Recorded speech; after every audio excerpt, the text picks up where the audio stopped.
శ్రీ శక్తి channel ప్రేక్షకులకు స్వాగతం. ఈరోజు మన కొత్త కథతో ప్రారంభం. మొదటి భాగం తరువాత మరునాడు ప్రొద్దున మళ్లీ ఆహారము తెచ్చుటకు బయలుదేరి వెళ్లాడు. నాముడికి కాముడికి మతిపోయింది. తిన్నడులో వచ్చిన మార్పును మతిభ్రమణమేమోనని భావించి వెంటనే వెళ్లి తిన్నని తల్లిదండ్రులకు జరిగిందంతా చెప్పారు. వారు తిన్నని ఇంటికి తీసుకుని పోజూచారు. తిన్నడు తాను శివుని దగ్గరే ఉంటాను అని వెళ్లలేదు. తిన్నడు దేవునికాహారము సేకరించటానికి వెళ్లగా ఆలయ అర్చకుడు శివగోచారి శివుని దైనందికార్చనకు వచ్చాడు. ఎవరో దేవాలయమును అపవిత్రం చేశారని భావించాడు. నిర్ఘాంతపోయాడు. ఆగమాల్లో ఆ అర్చకుడు నిష్ణాతుడు.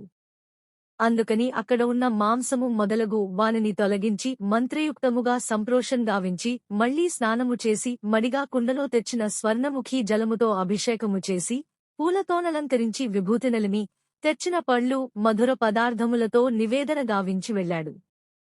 పూజారి వెళ్లగానే తిన్నడు మళ్లీ దేవుని నివేదనకే వేటాడిన మాంసమును తెచ్చాడు.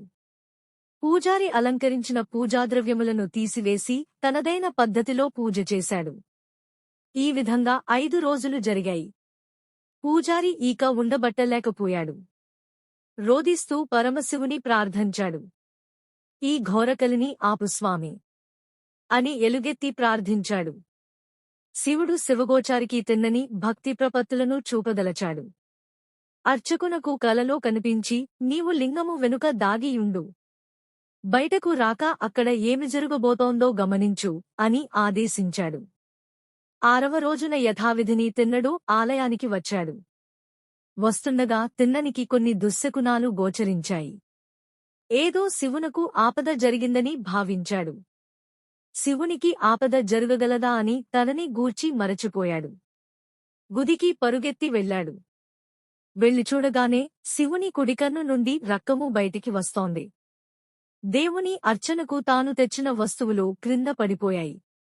బిగ్గరగా ఏడ్చాడు. ఎవరు ఈ పనిచేశారో తెలియలేదు. తనకు తెలిసిన మూలికా వైద్యం చేశాడు. కాని రక్తం ఆగలేదు.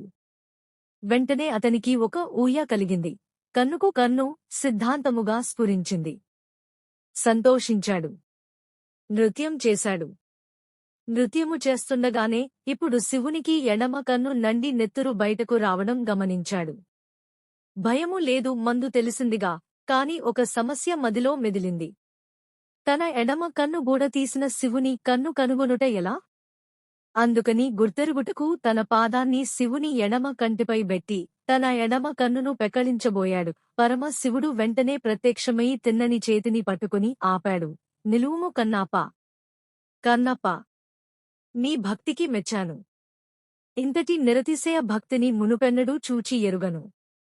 పంచాగ్నుల మధ్య నిలిచి తపమునర్చిన మునుల ఆంతర్యము కన్నా నీ చిత్తము అతి పవిత్రమైనది. నా హృదయమునకు సంపూర్ణానందము కలిగించినది నీవొక్కడివే కన్నప్ప అని ప్రశంసించాడు. పరమేశ్వరుడు కన్నప్ప అని 3 మారులు పిలిచాడు. అంటే కన్నప్ప శివుని అనుగ్రహమును మూడింతలుగా పొందాడన్నమాట.